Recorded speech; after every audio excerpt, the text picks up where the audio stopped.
প্রিয় সহকর্মীবৃন্দ, আমার কোনো ভুলের কারণে আমাকে ঘৃণা করবেন না।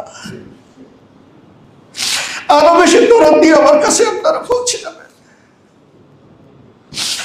আমাকে সমালোচনা করে আপনারা সংশোধন করে দিবেন, সোজা করে দেবেন। আপনাদের এই সমালোচনা আমি যাতে খোলা দিল দিয়ে কবুল করতে পারি, আল্লাহ তাআলা আমাকে সেই তাল দান করুন। সম্মানিত সুধী মণ্ডলী, আমরা আপনাদের কৃতজ্ঞতা আদায় করছি। অতি শর্ট দাওয়াতে আপনারা সকলেই আমাদের দাওয়াতে সাড়া দিয়ে এখানে উপস্থিত হয়েছে।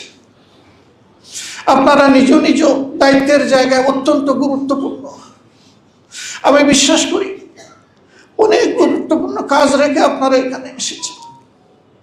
আপনাদের এই ঋণ পরিশোধ করার কোনো যোগ্যতা আমাদের নেই। শুধু আল্লাহ তাআলার দরবারে দোয়া করি আপনাদের এই উদারতা, এই বন্ধুত্ব, আপনাদের আমাদের প্রতি ভালোবাসার উত্তম প্রতিদান আল্লাহ যেন আপনাদের সকলকে দান করেন।